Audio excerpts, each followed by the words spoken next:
E a gente vai conversar aqui no Jornal Brasil Atual com o David Bacelar, que é coordenador-geral da FUP, a Federação Única dos Petroleiros. Bom dia, David. Bem-vindo aqui ao Jornal Brasil Atual mais uma vez. Bem, bom dia, Rafael. Bom dia a todas e todos que estão aqui conosco, tanto na Rede Brasil Atual como também na TVT.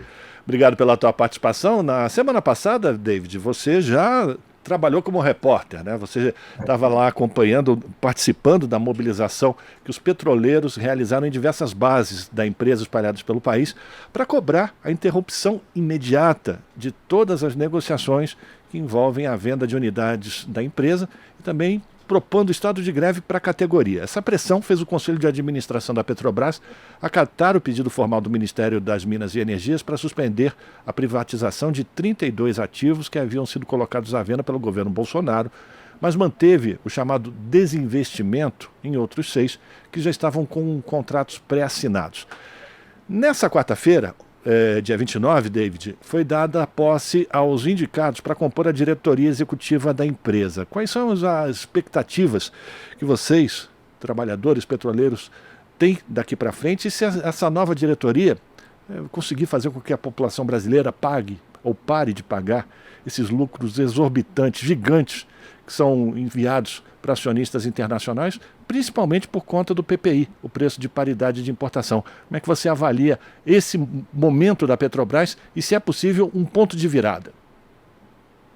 Bem, Rafael, como você bem colocou, nós estávamos aqui na última sexta em movimento, né?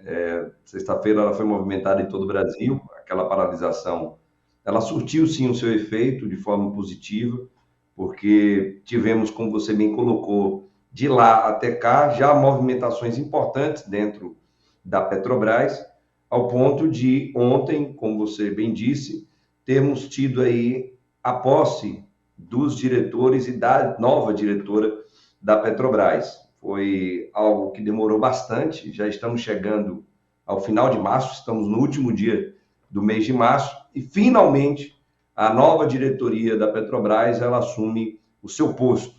E, sem dúvida alguma, teremos mudanças a partir daí. Mas também no dia 29, Rafael, antes de ontem, quando estava ocorrendo a reunião do Conselho de Administração da Petrobras e a reunião do Conselho Deliberativo da Petros, que é o nosso fundo de pensão, nós realizamos outro ato, outra paralisação. Ela foi focada na Bahia, na sede da Petrobras, ali na Bahia, em Salvador, num bairro que é o novo centro nervoso, centro financeiro da capital baiana, e também no Rio de Janeiro. Tivemos aí a participação de muitas pessoas nessas atividades, e isso também ajudou a pressionar. Durante a reunião do Conselho de Administração, a par e passo da paralisação que estava sendo realizada na sede da Petrobras e na sede da Petrobras na Bahia e no Rio, nós conseguimos fazer uma série de interlocuções, principalmente com o governo federal brasileiro, que ajudou o Ministério de Minas e Energia, ou seja, o ministro Alexandre Silveira, a fazer provocações diretas ao Conselho de Administração no dia da reunião do Conselho. Então, gerou sim um fato positivo, que foi a suspensão das vendas de 32 ativos que estavam em processo de privatização.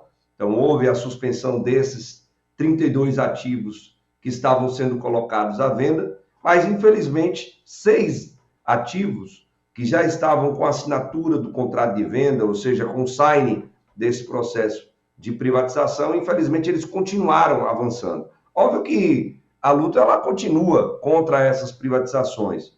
Nós temos aí uma série de ilegalidades dentro desses processos de vendas, e óbvio que continuaremos a perseguir a suspensão dessas privatizações agora em um outro espaço, em um outro lugar, em outro fórum que possamos ter vitória. A diretoria nova, Rafael, da Petrobras, ela assumiu ontem, dentre os 8 espaços na diretoria, temos aí uma diretora que assume como a primeira mulher, né, na verdade, durante esses últimos anos, na diretoria da Petrobras. E temos sim essa expectativa, Rafael, de que agora, a partir de então, a Petrobras ela venha a mudar a sua rota, mudar o seu rumo. A Petrobras, que como você colocou, vinha servindo para gerar lucros altíssimos e lucros esses que eram revertidos para acionistas estrangeiros, principalmente via dividendos, isso sem dúvida alguma não ocorrerá mais. O próprio presidente Jean Paul Prats, que estava também na expectativa dessa mudança importante na diretoria da Petrobras, ele já tinha colocado em diversas entrevistas que o PPI não passa de uma abstração e que não será seguido pela Petrobras. Ele vai disputar mercado, vai disputar o preço, junto com as importadoras, junto com as empresas que hoje, infelizmente, administram 3 refinarias que eram da Petrobras. Então, por tabela, entende-se que o PPI, o preço de paridade de importação, não será mais praticado aqui no Brasil. Se observará a oscilação do preço do barril do petróleo? Sim, observará. Se observará a oscilação do dólar para aquilo que influencia diretamente nos custos da Petrobras? Se observará. Mas custos internos, ou melhor, custos de importação de derivados, frete, logística, navio, tarifas, impostos, isso não se observará, porque boa parte dos derivados que temos no Brasil, estamos falando de mais de 80%, daquilo que é consumido aqui no Brasil, é oriundo da Petrobras, com petróleo brasileiro, refinaria brasileira, trabalhador brasileiro, fornecedores em sua ampla maioria brasileiros. Então, obviamente,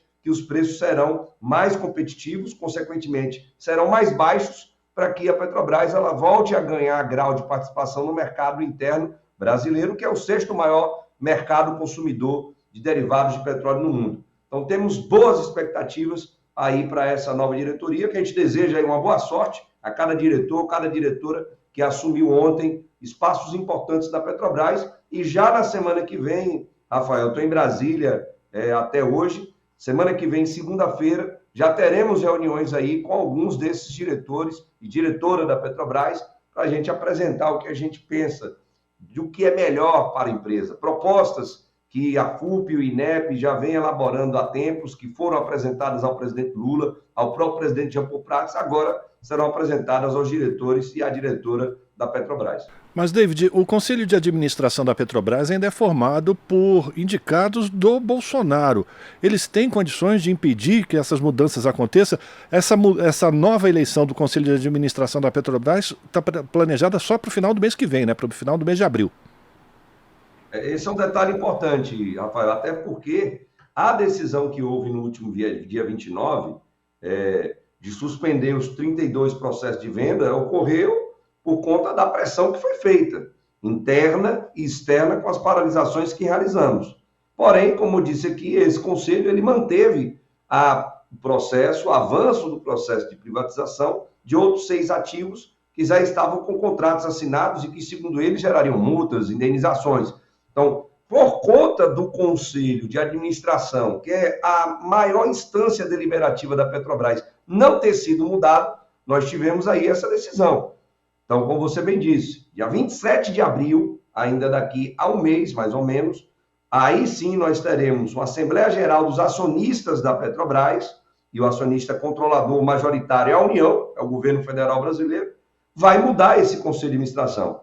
Aí sim, Rafael, teremos a partir de um dia depois, né, dia 28 de abril, uma estrutura completamente nova, uma estrutura organizacional com pessoas que estão alinhadas ao programa de governo que foi aprovado nas urnas. Então, a Petrobras, que serve ao povo, que serve à população, ao Estado brasileiro, e não apenas aos acionistas minoritários estrangeiros, ela vai começar a agir a partir de então. Uma Petrobras que vai gerar mais emprego no país, vai gerar mais renda no país, vai investir mais aqui no Brasil, diferente do que estava acontecendo com o Conselho de Administração anterior, que era indicado, como você bem colocou, pelo anterior presidente da República, que estava fugido e que, por sinal, voltou ontem ao Brasil. A expectativa era bem diferente da realidade, né? Pouquíssimas pessoas ali para recepcionar esse elemento que vai ter muito o que explicar à Justiça e à Polícia Federal. Pois é, eu quero aproveitar esse gancho sobre esse elemento que chegou com um avião adesivado com motivos do Harry Potter, né? Algumas pessoas até começaram a brincar falando que ele estava trazendo, esse avião trazia alguma coisa de bruxaria, enfim. não vamos embarcar muito nessa história, mas de qualquer maneira, a FUP ela já vinha cobrando investigações sobre os presentes, as bondades do povo da Arábia Saudita com o Bolsonaro, e elas são coincidentes com a venda de patrimônio da Petrobras. Com essa mudança do Conselho de Administração, com essa mudança da diretoria executiva, a Petrobras também pode colaborar nas investigações caso aconteceram interferências ou negócios escusos na entrega de patrimônio público para essas estatais da Arábia Saudita, por exemplo, como é o caso da refinaria aí na Bahia? Sem dúvida alguma, Rafael.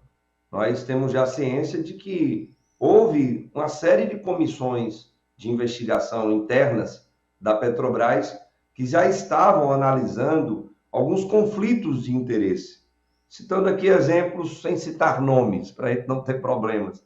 Então, a gente tem um exemplo de uma diretora que já tinha problemas de conflitos de interesse e que mesmo antes dela ter sido nomeada diretora da Petrobras na época Temer e Bolsonaro, continuou, por sinal, no governo Bolsonaro, havia a comissão interna e pareceres internos da própria empresa que diziam, ó, essa aqui não pode assumir uma diretoria, porque tem problemas.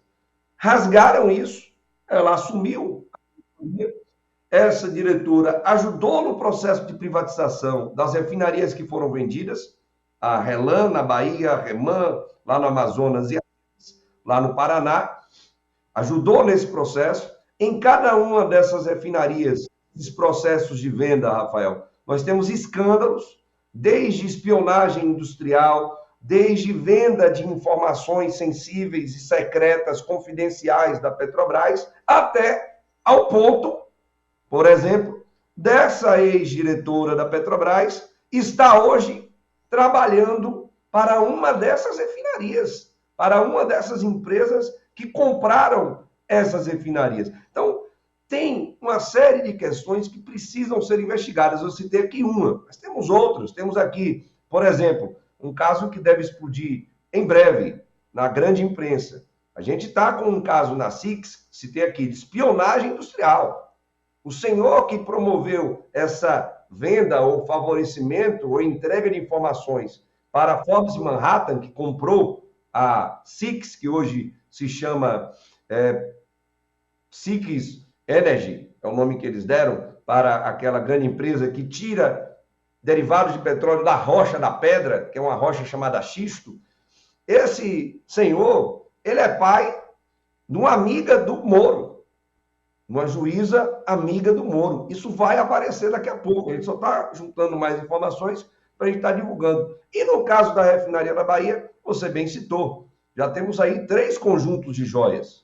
Somando aí, já temos mais de 18 milhões de reais de, possivelmente, tudo indica, fortes indícios, usar essas palavras é importante, de propina, de picaretagem, de corrupção. Então, é óbvio que tudo isso precisa ser investigado.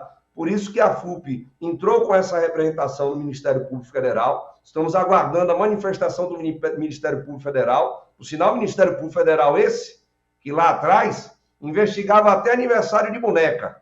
E agora não estamos vendo o Ministério Público Federal agir com a mesma intensidade. Precisamos que essas investigações sejam feitas.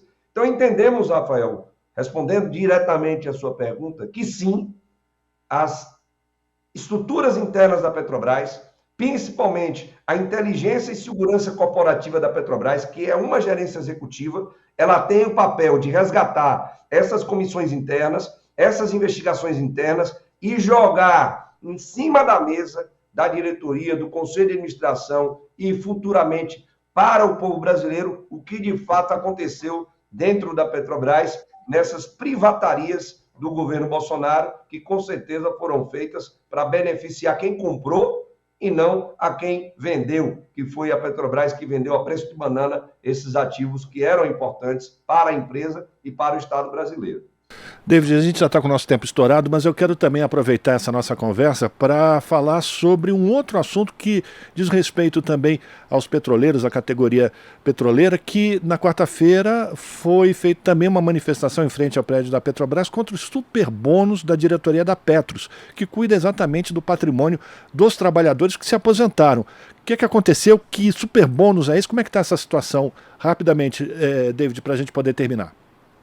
Rafael, muito rápido. Nesse dia 29, nós fizemos esses atos, paralisações, né? Na sede da Petrobras na Bahia, na sede da Petrobras no Rio e na sede da Petros no Rio. Para quem não sabe, a Petros é o segundo maior fundo de pensão do país. Ele só está abaixo do fundo de pensão do Banco do Brasil, que é a Previ. Então, é um grande fundo de pensão que administra algo em torno de 70 bilhões de reais de dinheiro dos trabalhadores e trabalhadoras. Isso significa a aposentadoria desses trabalhadores e trabalhadoras no futuro. Por sinal, muitos hoje já aposentados, aposentadas, pensionistas, que dependem desse fundo de pensão. Olha só, enquanto nós temos aposentados, aposentadas, pensionistas da Petrobras hoje, passando dificuldades por conta dos vários equacionamentos que foram feitos para sanar déficits que houve no plano, não por conta dos trabalhadores que não fazem a gestão do plano. Lembrando que a diretoria da Petros não tem trabalhador.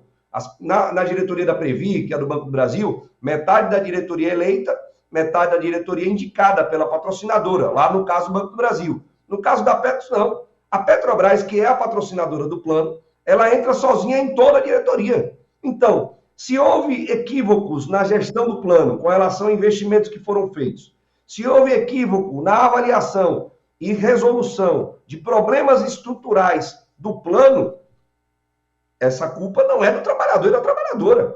Ele não tem que pagar essa conta. E os trabalhadores estão pagando ao ponto, Rafael, de alguns, conheço vários, na verdade, de vários aposentados, aposentadas e pensionistas estarem com o seu benefício da aposentadoria zerados.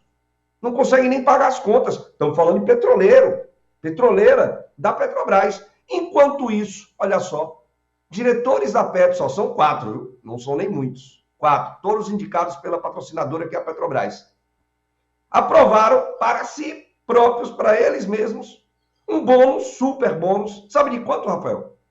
De 9 milhões de reais. É isso mesmo, 9 milhões de reais para serem divididos para 4 diretores. Estamos falando de mais de 2 milhões e 300 mil reais para cada um. Um absurdo. Não podemos concordar com isso. Então, a paralisação foi feita para isso. Era o dia que o Conselho Deliberativo da Petros iria aprovar suas contas.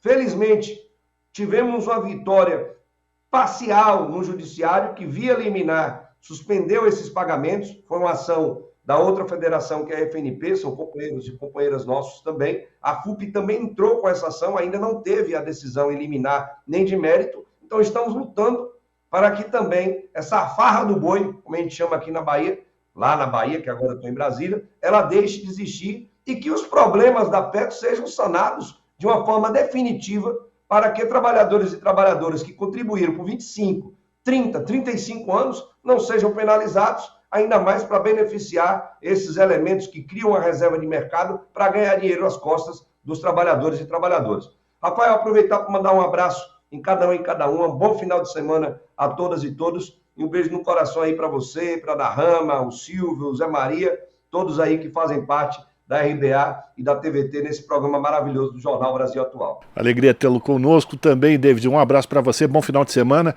E a gente continua acompanhando toda a luta dos trabalhadores na defesa do patrimônio público e da matriz energética brasileira. Um abraço para você. Conversamos com o David Bacelar, aqui no Jornal Brasil Atual. Estamos apresentando Jornal Brasil Atual. As notícias que os outros não dão.